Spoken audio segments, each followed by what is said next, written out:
My aunt will be down presently, Mr. Nettle. In the meantime, you must try and put up with me.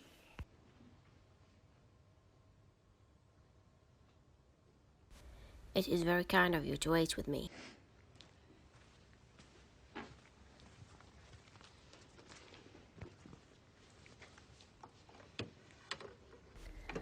Your aunt, Mrs.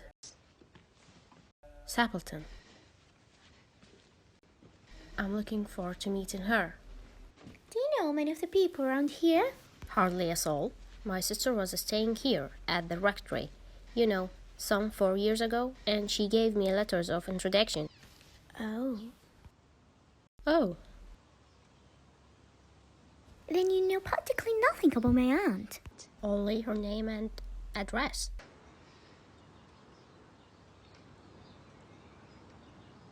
Her great tragedy happened just 3 years ago. That would be after your sister's time.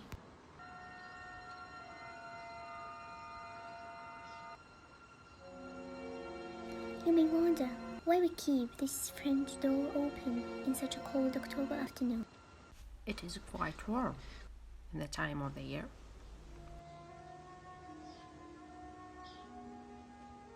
Out through those doors, 3 years ago to a day, my aunt husband and her 2 young brothers went out for their day's shooting. They never came back.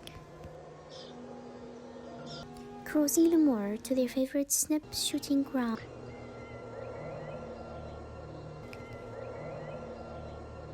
Their bodies were never covered.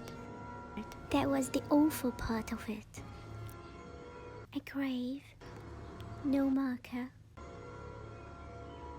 Poor aunt thinks that they will come back, some little brown Labrador that was lost them, and walking as they used to. She spends hours sitting, waiting, watching it through the open doors. She won't allow them to be shut until it's dark outside.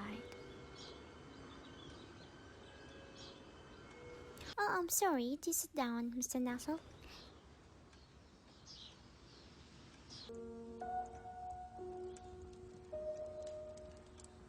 That was done shortly before they pulled the deer, and she's often told me of how they went out here.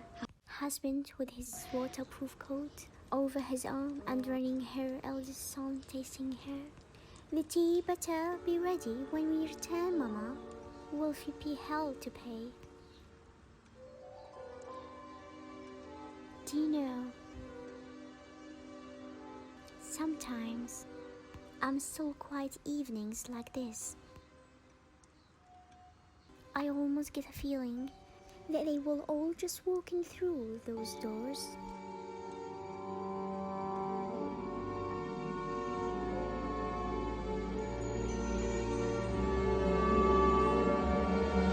I'm terribly sorry for keeping you waiting, Mr. Nettle. I hope Vera has been amusing you. She has been very interesting. Oh, I hope you don't mind the open window. My husband and sons will be home directly from shooting, and they always come in this way. They've been out for snapping the marshes, so they'll make a fine mess over my poor carpet. So like human fuck, isn't it?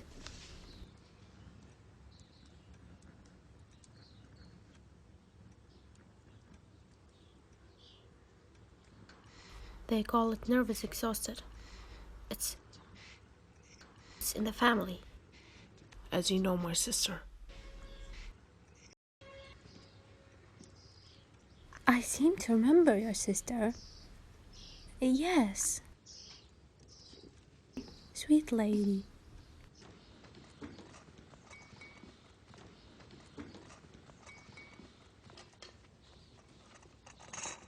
I hope your stay would be peaceful.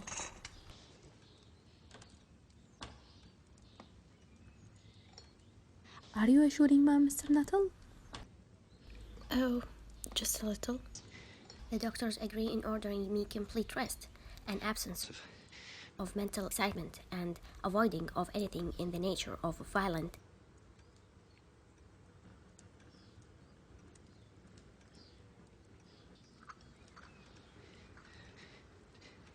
On the matter of diet, they are not so much in agreement. No. Oh, here they are at last.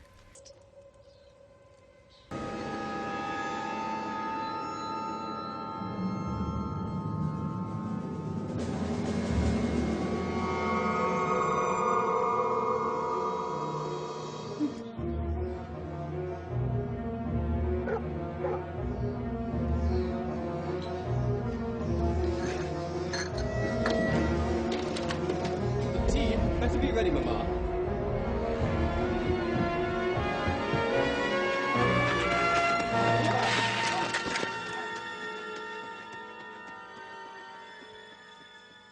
The most extraordinary man, Mr. Nuttall, he talked about nothing but his illnesses, and then he dashed off without a word of goodbye or apology when you came in.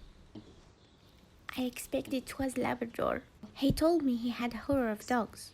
He was once hunted into a cemetery on the banks of the Ganges by a pack of pariah dogs and had to spend the night in a nearly dug grave with the creatures snarling and grinning and foaming just above him. Enough to make anyone lose their nerve, I dare say.